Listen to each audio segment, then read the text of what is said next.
Assalamualaikum warahmatullahi wabarakatuh. Perkenalkan kami dari kelompok 10 akan mempresentasikan hasil kuliah lapangan kami di Gardu Induk Sukarame Bandar Lampung dengan beranggotakan 6 orang, yaitu dengan saya sendiri Henry sebagai moderator, Nafal Haidar, Tungki Felis Ismail, Erik Maulana Saputra, Abel Ramanda Maulana, Aditya Fadila Hersal.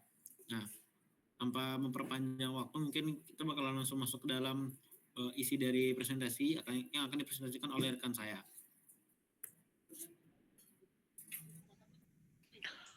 Oke, yang pertama di sini ada pendahuluan. Seperti yang kita tahu, kita tinggal di negara Indonesia, yang dimana itu terletak di garis khatulistiwa dan kita memiliki iklim tropis dengan frekuensi petir yang sangat tinggi. Dengan kondisi ini, meningkatkan resiko sambaran petir pada infrastruktur kelistrikan, khususnya gardu induk dan jaringan transmisi. Sambaran petir dapat menyebabkan kerusakan isolasi, gangguan peralatan, hingga pemadaman listrik jika sistem proteksi tidak memadai.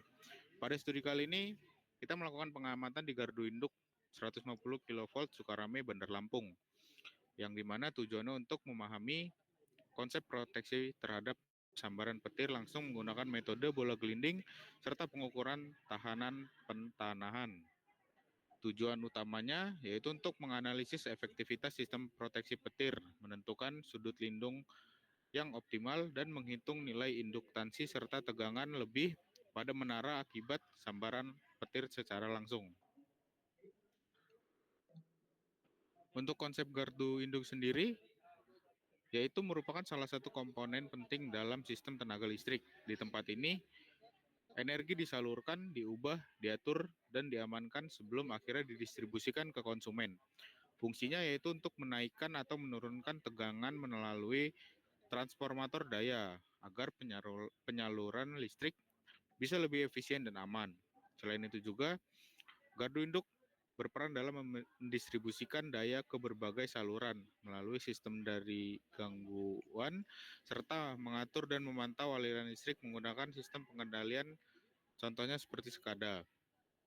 Adapun beberapa komponen utama yang terdapat di gardu induk antara lain transformator daya, circuit breaker, disconnecting switch, arrestor, kapasitor, reaktor, busbar, serta sistem proteksi, kontrol, pengukuran, dan pentanahan.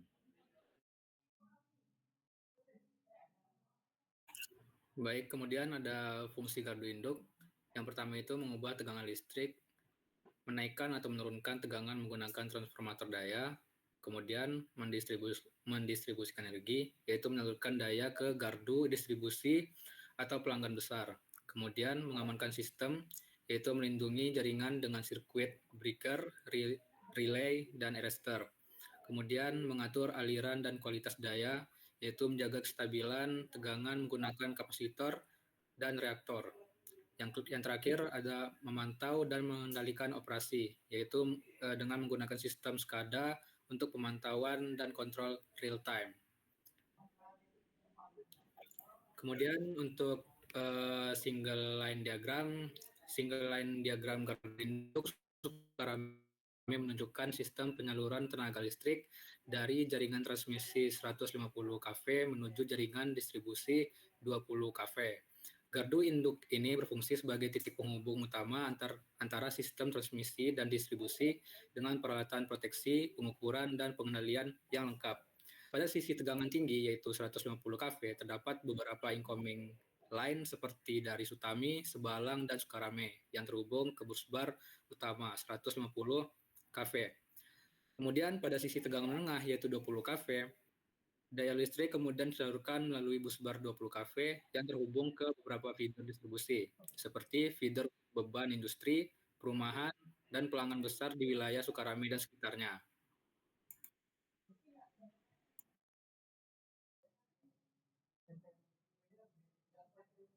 Selanjutnya itu metode analisis manual.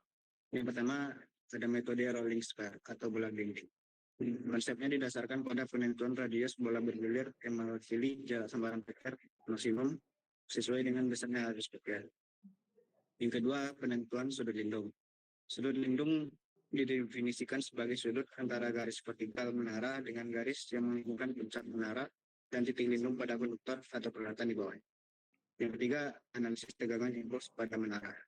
Tegangan yang timbul pada menara akibat sambaran petir dapat dihitung menggunakan pendekatan rangkaian ekuivalen sederhana yang terdiri dari komponen resistif atau tahanan tanah dan induktif atau induktansi menara.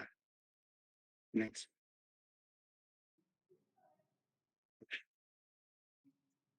Yang keempat yaitu analisis flashover dan koordinasi isolasi. Koordinasi isolasi dilakukan dengan membandingkan tegangan puncak yang muncul dengan nilai Bill dari setiap komponen. Untuk mencegah flashover, perlu dipasang arrestor pada lokasi-lokasi kritis, misalnya di kaki menara dan sisi tegangan tinggi trafo. Yang kelima yaitu analisis grounding. Tahanan pengumuman mempengaruhi besarnya kenaikan tegangan pada menara akibat arus petir. Nilai dihitung secara analitik menggunakan pendekatan grid persegi atau rumus empiris dengan mempertimbangkan resistivitas tanah dan luas jala-jala grounding. Nilai KPR yang tinggi dapat menyebabkan perbedaan potensial berbahaya antara struktur logam dan tanah di sekitarnya, sehingga sistem grounding yang baik sangat diperlukan. Kemudian ada flowchart penyelesaian masalah.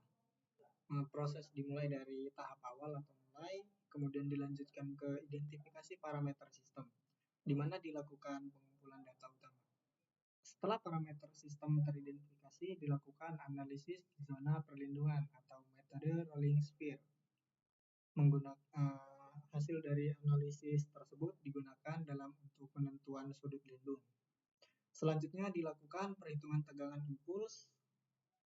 Dari hasil perhitungan itu kemudian dilakukan evaluasi flashover. Setelah evaluasi melakukan analisis grounding.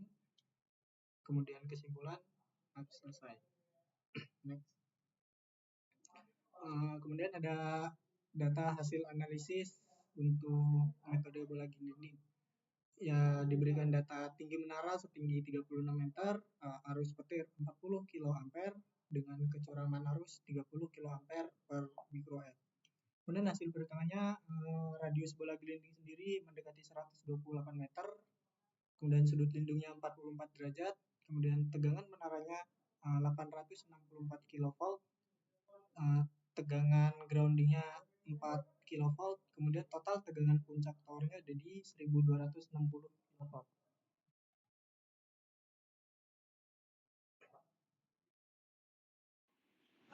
Hasil analisis untuk jarak lindung arrestor memiliki data kecuraman arus 20 kA microuse, Bill 750 kV, tegangan residu arrestor memiliki 550 kV. Perhitungan hasil yang kita dapatkan yaitu 750 dikurang 550 yang didapatkan maka 200 kV. Jarak lindung efektif memiliki jarak 4,5 meter. Peralatan di antara dua arrestor atau busbar dan CB alami tegangan tinggi karena efek redaman belum sempurna. Proteksi bekerja sesuai prinsip multi-leveling lightning protection dengan arrestor sisi income menerima beban terbesar. Next. Kesimpulan yang dapat kami sampaikan di sini yaitu 1. Proteksi eksternal berlapis memiliki air terminal, konduktor penyalur, dan sistem pentanahan dan arrestor berlapis. Efektif untuk menahan sambaran petir langsung dan membatasi energi ke peralatan internal gardu. Yang kedua, perhitungan metode bola gelinding R sama dengan 128,5 dan Cosby-nya 4,4 menunjukkan area di bawah menara 150 kV setinggi 36 meter terlindungi dari sambaran langsung. Yang ketiga, tahanan pembumian impuls rim sama dengan 10 ohm masih menghasilkan tegangan jatuh GPR tinggi, meningkatkan resiko flashover dan tegangan sentuh, perlu optimalisasi sistem pertanahan. Yang keempat, tegangan impuls puncak memiliki 1,26 MV melebihi Bill peralatan 150 kV. Proteksi arrestor dan grounding menjadi sangat krusial. Yang kelima, koordinasi isolasi terencana arrestor utama dan arrestor depan trafo melindungi sistem 150 kV Proteksi lanjut tetap diperlukan di sisi 20 kV feeder panel untuk keamanan menyeluruh. Oke, sekian dari kelompok kami. Jika ada salah dan jengkel kami mohon maaf. Kami akhiri. Assalamualaikum warahmatullahi wabarakatuh.